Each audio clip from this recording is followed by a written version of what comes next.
بسم اللہ الرحمن الرحیم الحمد للہ رب العالمین وبہ نستعین والصلاة والسلام على امام غر المیامین وعلى آلہ وصحبہ اجمعین اما بعد فاعوذ باللہ من الشیطان الرجیم لا يمسه الا المطہرون تنزیل من رب العالمین۔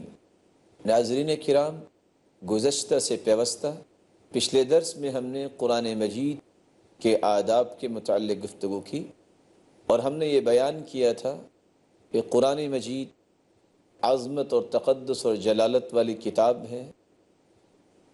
اس کتاب کو پڑھنے کے لیے، سمجھنے کے لیے، عمل کے لیے اور اس کتاب کے پیغامات کو آگے پہنچانے کے لیے اللہ تعالیٰ نے نازل کیا ہے۔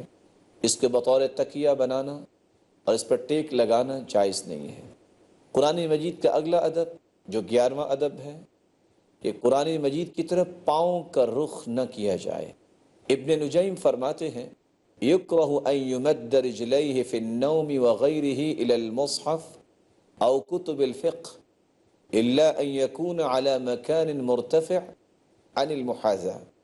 یہ انتہائی ناپسندیدہ بات ہے کہ انسان نیند کی حالت میں ہو یا بیداری کی حالت میں ہو کہ وہ قرآن مجید کی طرف اپنے پاؤں کا رخ کرے۔ ہاں، صرف قرآن ہی نہیں بلکہ قرآن مجید کی فقہ و بصیرت پر مشتمل کتابوں کا بھی یہی حکم ہے۔ ہاں، اگر انسان اس کو بلند جگہ پہ رکھ دیتا ہے اور سویا ہوا ہے جو اس کے پاؤں کے برابر نہیں بلکہ بلند ہے تو پھر اس میں کوئی حرج نہیں۔ اور امام حجاوی فرماتے ہیں وَيُكْرَهُ مَدُّ الرِّجْلَيْنِ إِلَى جِهَتِهِ أي المصحف وَفِي مَعْنَاهُ اسْتِدْبَارُهُ وَتَخَطِّيهُ۔ یہ جائز نہیں کہ انسان قرآن مجید کی طرف اپنے پاؤں کا رخ کرے اور اس کے تقدس کو باقی رکھنے کے لیے اس کی طرف اپنی پشت کرے، وتخطی، اور اس کے اوپر سے پھلانگ کے گزر جائے۔ آج مسلمان ان عظمت کی راہوں کو بھول چکا ہے۔ قرآن مجید پڑھنے والا قرآن مجید پڑھ رہا ہے اور گزرنے والا کوئی پرواہ نہیں کرتا، وہ اس کے اوپر سے گزر جاتا ہے۔ یہ قرآن مجید کی عظمت کے منافی ہے۔ ایک مہذب مسلمان ایسے پہلوؤں کو اختیار کرتا ہے جس سے اس کی تہذیب چھلکتی نظر آتی ہے۔ ہو اللہ رب العزت کی حقیقی کلام اور اس کے ساتھ یہ رویہ برتا جائے کہ سامنے پڑی ہے اللہ کی کلام اور اس کی طرف پاؤں کیے ہوئے ہیں اور اس کے اوپر سے گزر رہا ہے، یہ ایک مومن کے لیے بہت عیب کی چیز ہے۔ رسول اللہ صلی اللہ علیہ وآلہ وسلم نے جو تربیت دی صحابہ کرام کو اور انہوں نے تابعین کو، اور تربیت کا یہ سلسلہ جو ابھی تک باقی ہے، امام زرکشی رحمۃ اللہ علیہ فرماتے ہیں وَيَحْرُمُ تَوَسُّدُ الْمُصْحَفِ وَغَيْرِهِ مِنْ كُتُبِ الْعِلْمِ لِأَنَّ فِيهِ إِذْلَالًا وَامْتِهَانًا وَكَذَلِكَ مَدُّ الرِّجْلَيْنِ إِلَى شَيْءٍ مِّنَ الْقُرْآنِ أَوْ كُتُبِ الْعِلْمِ۔ حرام ہے جس طرح کہ انسان قرآن مجید کے ساتھ ٹیک لگائے یا اس کو تکیہ بنائے، اس طرح یہ بھی حرام ہے کہ انسان قرآن مجید کی عظمت کو پامال کرے اور اس کے اوپر سے گزرے یا اس کی طرف اپنے پاؤں کو کرے۔ اور امام محمد بن عبد الوہاب رحمۃ اللہ علیہ فرمایا کرتے تھے وَلَا يَجُوزُ اسْتِدْبَارُهُ او مد الرجل الیہ ونحو ذلك مما فیہ ترک تعظیم۔ قرآن مجید کی طرف پشت کرنا اور اس کی طرف پاؤں کرنا یہ جائز نہیں ہے، بلکہ ہر وہ پہلو جس سے اس کی عظمت میں خلل آئے ان پہلوؤں سے مسلمان کو بچنا چاہیے۔ قرآن مجید کا 12واں پہلو یہ ہے کہ قرآن مجید کے اوپر کوئی کتاب نہ رکھی جائے۔ سب سے بلند کتاب یہ ہے۔ علامہ سعدی رحمۃ اللہ علیہ فرماتے ہیں وَإِنَّهُ فِي أُمِّ الْكِتَابِ لَدَيْنَا لَعَلِيٌّ حَكِيمٌ، یقیناً یہ کتاب لوح محفوظ میں ہے، ہمارے نزدیک بلند مرتبہ اور حکمت والی کتاب ہے۔ اس آیت کی تفسیر میں فرماتے ہیں وَإِنَّهُ، یعنی یہ کتاب قرآن مجید لدینا، ملکوتی مخلوق کے ہاں اعلیٰ بھی ہے، افضل بھی ہے اور افضلیت کے مرتبے پر فائز ہے۔ لعلی حکیم، یہ قرآن مجید اپنی قدر و منزلت اور شرف و مقام اور محل کے اعتبار سے بلند اور حکمت والا ہے۔ تو قرآن مجید اگر منزلت، شرف و مقام اور محل کے اعتبار سے بلند ہے تو پھر اس کی بلندی کا تقاضا یہ ہے کہ وہ سب سے اوپر ہو، اس کے اوپر کوئی چیز یا کوئی علمی کتاب بھی نہیں رکھنی چاہیے۔ اگر قرآن مجید پر کوئی علمی کتاب نہیں رکھی جا سکتی کیونکہ سب سے بڑا علم قرآن مجید میں ہے، وہ سب سے بلند ہونا چاہیے، تو عام کتاب یا کوئی عام چیز اس پر کیسے رکھی جا سکتی ہے؟ قرآن مجید کا اگلا ادب، 13واں ادب یہ ہے، اس کو کسی جگہ پہ تبرک لینے کے لیے نہیں رکھنا چاہیے۔ کسی جگہ پر انسان اس لیے قرآن کا نسخہ رکھ دے کہ حصول برکت ہے، اس سے برکت کا حصول ہوگا۔ اہل علم اس بات کو سمجھتے ہیں اور وہ بیان کرتے ہیں کہ کم علم لوگ گھر میں یا سواری میں یا دکان میں مانے حوادث یا دوری شیطان کی نیت سے، یہ نظر بد سے بچنے کے لیے یا طلب رزق کے لیے قرآن مجید کا نسخہ رکھ لیتے ہیں جس کی کوئی دلیل نہیں۔ اور علماء یہ کہتے ہیں کہ یہ پہلو بھی بدعت ہے۔ شیخ ابن باز رحمۃ اللہ علیہ جب ان سے اس مسئلے کے متعلق دریافت کیا گیا تو انہوں نے یہ بیان کیا تھا، فَأَمَّا إِذَا كَانَ الْمَقْصُودُ اعْتِبَارُهَا حِرْزًا مِنَ الشَّيَاطِينِ أَوْ الْجِنِّ فَلَا أَعْلَمُ لِهَذَا أَصْلًا وهكذا وضع المصحف في السيارة للتبرك بذلك ليس له أصل وليس بمشروع. أما إذا وضعه في السيارة ليقرأ فيه بعض الأحيان أو ليقرأ فيه الركاب فهذا طيب ولا بأس. جب انسان اس مقصد کے لیے کہ شیطانوں اور جنوں سے پناہ مل جائے گی اگر میں قرآن کا نسخہ اس جگہ پہ رکھتا ہوں، تو اس بارے میں کوئی دلیل وارد نہیں ہوئی۔ اسی طرح اگر انسان برکت کے حصول کے لیے گاڑی میں رکھتا ہے قرآن مجید تو یہ بھی مشروع نہیں۔ ہاں اگر اس نیت سے قرآن مجید اپنی گاڑی میں رکھتا ہے کہ چلو جب فارغ وقت ملے گا تو میں قرآن کی تلاوت بھی کر لوں گا، یا میرے ساتھ کوئی بیٹھنے والے کو اگر شوق ہوگا تو میں اس کو دے دوں گا کہ وہ قرآن کی تلاوت کر لے، تو اس بات میں کوئی حرج نہیں۔ قرآن مجید کا اگلا ادب، 14واں ادب یہ ہے کہ قرآن مجید کو جب پڑھا جائے تو خوش الحانی سے پڑھا جائے، خوبصورت آواز سے پڑھا جائے۔ رسول اللہ صلی اللہ علیہ وسلم نے فرمایا، زین القرآن باصواتکم فإن الصوت الحسن یزید القرآن حسنا۔ قرآن مجید کو اپنی آوازوں سے دلکش بناؤ، بے شک اچھی آواز قرآن مجید کے حسن میں اضافے کا باعث ہے۔ رسول اللہ صلی اللہ علیہ وسلم نے اس لیے فرمایا، زین القرآن باصواتکم، تم اپنی آوازوں سے قرآن مجید کو زینت دیا کرو۔ اور عبداللہ ابن مسعود رضی اللہ تعالی عنہ فرمایا کرتے تھے، حسن الصوت زینت القرآن، اچھی آواز قرآن مجید کی زینت ہے۔ اور براء ابن عازب رضی اللہ تعالی عنہ فرماتے ہیں، رسول اللہ صلی اللہ علیہ وسلم نے فرمایا، حسن القرآن باصواتکم فإن الصوت الحسن یزید القرآن حسنا، اپنی خوبصورت آوازوں سے قرآن مجید کے حسن کو دوبالا کرو، کیونکہ اچھی آواز قرآن مجید کے حسن کو دوبالا کر دیتی ہے۔ اور رسول اللہ صلی اللہ علیہ وآلہ وسلم کے صحابی براء ابن عازب رضی اللہ تعالی عنہ ہی فرماتے ہیں، سمعت رسول اللہ صلی اللہ علیہ وسلم قرأ فی العشاء بالتین والزیتون، عشاء کی نماز اللہ کے رسول صلی اللہ علیہ وسلم نے پڑھائی اور آپ نے والتین والزیتون وطور سینین اس سورت کی تلاوت فرمائی، فما سمعت احدا احسن صوتا منه، میں نے آج تک اتنی خوبصورت آواز کسی کی سنی نہیں ہے۔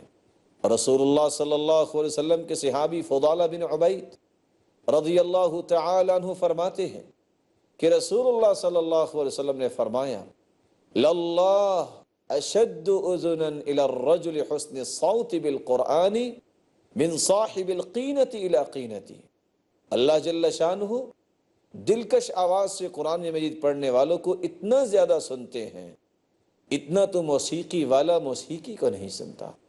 رسول اللہ صلی اللہ علیہ وسلم نے جب اپنے صحابی ابو موسیٰ اشعری کی خوبصورت آواز سنی تو فرمایا لقد اوتی مزمارا من مزامیر آل داود، یہ شخص تو داود علیہ السلام کی بانسریاں دیا گیا ہے۔ اور صحابی کہتے ہیں میں نے اللہ کے رسول صلی اللہ علیہ وسلم سے گزارش کی اگر مجھے پتہ چل جاتا کہ آپ میری آواز سن رہے ہیں لحبرتہ لک تحبیرا، میں اور خوبصورت آواز سے اس کو پڑھتا۔ رسول اللہ صلی اللہ علیہ وسلم کے صحابی ابو موسیٰ اشعری اتنا پیارا قرآن مجید پڑھتے، عمر رضی اللہ تعالیٰ عنہ جب ان کو دیکھتے تو کہتے ذکرنا ربنا یا ابا موسیٰ فیقرأ عندہ، اے ابو موسیٰ قرآن کی تلاوت کیجئے، ہمیں ہمارے رب کی یاد تازہ کیجئے، ہمیں ہمارے رب کی یاد دلائیے۔ رسول اللہ صلی اللہ علیہ وآلہ وسلم نے صحابہ کرام کو یہ ذوق دیا، چنانچہ عمر رضی اللہ تعالی عنہ آپ اس نوجوان کو نماز کے لیے مقدم کرتے جس کی آواز خوبصورت ہوتی تھی۔ اللہ رب العزت سے دعا ہے اللہ رب العزت ہمیں ان آداب کا خیال رکھنے کی توفیق عطا فرمائے۔ ناظرین کرام، ابھی چند لمحات کا وقفہ ہوگا، وقفے کے بعد ہم دوبارہ آپ کی خدمت میں حاضر ہوں گے۔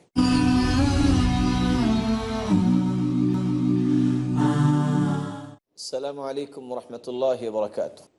ناظرین کرام، وقفے سے پہلے ہم یہ بات بیان کر رہے تھے کہ قرآن مجید کا ادب یہ ہے کہ اس کو خوبصورت انداز سے پڑھا جائے، خوبصورت انداز، اچھی آواز سے، بغیر کسی تکلف اور تصنع کے، اور اپنے اوپر خشیت کو طاری کر کے پڑھا جائے، اور معانی پہ غور کرتے ہوئے قرآن مجید کی تلاوت کی جائے۔ رسول اللہ صلی اللہ علیہ وسلم نے فرمایا تھا ان من احسن الناس صوتا بالقرآن الذي اذا سمعته يقرأ رأيت انه يخشى اللہ، سب سے خوبصورت آواز سے پڑھنے والا وہ انسان ہے جب قرآن پڑھ رہا ہو تو محسوس ہو رہا ہو کہ اللہ سے ڈر رہا ہے اور اس کے دل میں خشیت ہے۔ ابن حجر اسقلانی رحمۃ اللہ علیہ فرماتے ہیں اما تحسین الصوت وتقدیم حسن الصوت على غیرہ فلا نزاع فی ذلک، آواز کو اچھا کرنا اور اچھی آواز والے کو دوسروں پر مقدم کرنا، اس میں کوئی نزاع نہیں، یہ ایک ایسی اتفاقی چیز ہے جو صحابہ کرام رضی اللہ عنہم وارضاہم کی زندگی میں بھی موجود تھی۔ اور رسول اللہ صلی اللہ علیہ وسلم نے صحابہ کرام کو اپنے عمل سے یہ بات سکھائی، کان اذا مر بآیۃ خوف تعوذ وَإِذَا مَرَّ بِآيَةِ رَحْمَةٍ سَأَلَ وَإِذَا مَرَّ بِآيَةٍ فِيهَا تَنزِيهُ اللَّهِ سَبَّحَ۔ رسول اللہ صلی اللہ علیہ وسلم جب خوف کی آیات کی تلاوت کرتے تو آپ اللہ سے پناہ مانگتے تھے، جب آپ رحمت کی آیات پڑھتے تو آپ اللہ سے رحمت کا مطالبہ کرتے تھے، جب آپ ایسی آیات کی تلاوت کرتے جس میں اللہ تعالیٰ کی تنزیہ ہے، پاکیزگی ہے، تو آپ اللہ رب العزت کی پاکیزگی بیان کیا کرتے تھے۔ رسول اللہ صلی اللہ علیہ وآلہ وسلم نے صحابہ کرام کو یہ آداب اس لیے سکھائے کہ اس مقدس کتاب کی تلاوت کرتے ہوئے اس کے تقدس کو باقی رکھا جائے اور اس کی عظمت کو باقی رکھا جائے۔ اسی لیے امام غزالی رحمۃ اللہ علیہ انس رضی اللہ تعالی عنہ کا قول نقل کرتے ہیں رب قارئ للقرآن والقرآن یلعنہ، بہت سے قرآن پڑھنے والے ایسے ہیں کہ وہ قرآن کی عظمت کا خیال نہیں رکھتے، قرآن ان پہ لعنت کرتا ہے۔ قرآن مجید کے آداب میں سے اگلا ادب یہ ہے کہ معانی پہ غور کرتے ہوئے، قرآن مجید کی تلاوت کرتے ہوئے ادائیگی تلاوت کو اپنایا جائے، تو اس ادائیگی تلاوت کو جس کو رسول اللہ صلی اللہ علیہ وسلم نے اپنایا۔ آپ نے کس ادائیگی کو اپنایا؟ آپ ہر آیت کو عمدگی سے کھینچ کر پڑھتے۔ قتادہ بیان کرتے ہیں کہ سئل انس، انس رضی اللہ تعالی عنہ سے سوال کیا گیا کیف کانت قراءۃ النبی صلی اللہ علیہ وسلم، اللہ کے رسول صلی اللہ علیہ وسلم کی قراءت کیسے تھی؟ فقال كانت مدا، آپ اپنی قراءت کو کھینچ کر پڑھتے، آپ قرآن مجید کی آیات کو خوبصورت بنا کے پڑھتے۔ پھر انہوں نے پڑھ کے سنایا بسم اللہ الرحمن الرحیم، یمد بسم اللہ، بسم اللہ پہ لمبا کرتے، ویمد بالرحمن ویمد بالرحیم، الرحمن اس کو بھی لمبا کرتے اور الرحیم اس کو بھی لمبا کرتے۔ رسول اللہ صلی اللہ علیہ وسلم كان يمد صوته بالقرآن مدا، آپ اپنی آواز کو قرآن مجید کے ساتھ لمبا کیا کرتے تھے۔ یہ مد، یہ تلاوت کا حسن ہے۔ اس حسن کو اختیار کرنا یہ رسول اللہ صلی اللہ علیہ وسلم کا طریقہ ہے۔ آپ صلی اللہ علیہ وسلم ہر آیت پر عمدگی کے ساتھ وقف کیا کرتے۔ ام سلمہ رضی اللہ تعالی عنہا سے جب پوچھا گیا کہ آپ کی قرات کیسے تھی تو انہوں نے جواب دیا، كان يقطع قراءته آیة آیة، آپ ہر آیت پہ وقف کیا کرتے تھے، اور آپ صلی اللہ علیہ وسلم نے ہر آیت پہ بھی وقف کیا، اور کبھی سکھانے کے لیے ملا کے بھی پڑھا۔ رسول اللہ صلی اللہ علیہ وآلہ وسلم کا معمول مبارک یہ تھا کہ وہ قرآن کی تلاوت اور قرآن کے آداب میں یہ بات شامل رکھتے کہ یہ قرآنی آیات کو رات کی تاریکی میں کھڑے ہو کے بھی پڑھنا ہے۔ تہجد میں رسول اللہ صلی اللہ علیہ وسلم نے فرمایا، من قام بعشر آیات لم یکتب من الغافلین، جو 10 آیتوں کے ساتھ قیام کرتا ہے اس کا نام غافلوں سے ختم ہو جاتا ہے۔ کیا مطلب؟ قل اعوذ برب الفلق، قل اعوذ برب الناس، یہ 2 صورتیں تقریباً تمام مسلمانوں کو یاد ہیں۔ اگر انسان عشاء کی نماز کے بعد صبح کی اذان سے پہلے کھڑا ہو کے 2 رکعتوں میں یہی 2 صورتیں پڑھ لے جن کی 11 آیتیں ہیں، تو رسول اللہ صلی اللہ علیہ وسلم کا فرمان ہے، من قام بعشر آیات لم یکتب من الغافلین، جو اپنے آپ کو غفلت سے دور کرنا چاہتا ہے، سستی سے دور کرنا چاہتا ہے، یہ 2 صورتیں پڑھ لے یا 10 آیتیں پڑھ لے، اللہ تعالیٰ اس کو غفلت سے محفوظ فرمائیں گے۔ قرآن مجید کی آداب میں سے یہ بھی ادب ہے کہ قرآن مجید کو پڑھنے کے بعد احترام کے ساتھ بند کیا جائے اور اس کو کھلا نہ چھوڑا جائے۔ امام قرطبی رحمۃ اللہ علیہ فرماتے ہیں، وَمِنْهَا أي آداب التعامل مع المصحف إذا قرأ في المصحف ألا يتركه منشورا، قرآنی آداب میں سے یہ بھی ہے کہ جب کوئی اس کو پڑھے اور پڑھنے کے بعد اسے کھلا نہ چھوڑے، اس کو ادب کے ساتھ، احترام کے ساتھ آہستہ سے بند کر دے۔ اور رسول اللہ صلی اللہ علیہ وآلہ وسلم نے تو صحابہ کرام کو یہ بھی سمجھایا۔ قرآن کا ادب یہ ہے کہ قرآن کی تلاوت کرتے وقت خشیت اور خشوع کو لازم اختیار کیا جائے۔ رسول اللہ صلی اللہ علیہ وآلہ وسلم پر قرآن نازل ہوتا ہے اور اللہ رب العزت فرماتے ہیں، قُلْ آمِنُوا بِهِ أَوْ لَا تُؤْمِنُوا إِنَّ الَّذِينَ أُوتُوا الْعِلْمَ مِنْ قَبْلِهِ إِذَا يُتْلَى عَلَيْهِمْ يَخِرُّونَ لِلْأَذْقَانِ سُجَّدًا وَيَقُولُونَ سُبْحَانَ رَبِّنَا إِن كَانَ وَعْدُ رَبِّنَا لَمَفْعُولًا وَيَخِرُّونَ لِلْأَذْقَانِ يَبْكُونَ وَيَزِيدُهُمْ خُشُوعًا۔ جس کو علم دیا گیا ہے وہ علم اس میں خشیت پیدا کرتا ہے۔ بہتر تھا کہ وہ علم نہ دیا جاتا، کیونکہ اللہ تعالیٰ علماء کی تعریف کرتے فرماتے ہیں، کہہ دیجئے تم اس پر ایمان لاؤ یا نہ لاؤ جنہیں اس سے پہلے علم دیا گیا تھا، ان کے پاس تو جب بھی اس کی تلاوت کی جاتی وہ اپنی ٹھوڑیوں کے بل سجدے میں گر پڑتے اور کہتے کہ ہمارے رب تو پاک ہے، ہمارے رب کا وعدہ بلا شک و شبہ پورا ہو کر رہنے والا ہے۔ رسول اللہ صلی اللہ علیہ وسلم پر قرآن نازل ہوا، وَإِذَا سَمِعُوا مَا أُنزِلَ إِلَى الرَّسُولِ تَرَى أَعْيُنَهُمْ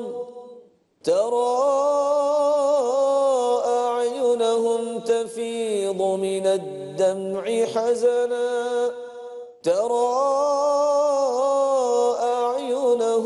تَفِيضُ مِنَ الدَّمْعِ مِمَّا عرفوا من الحق وإذا سمعوا ما أنزل إلى الرسول.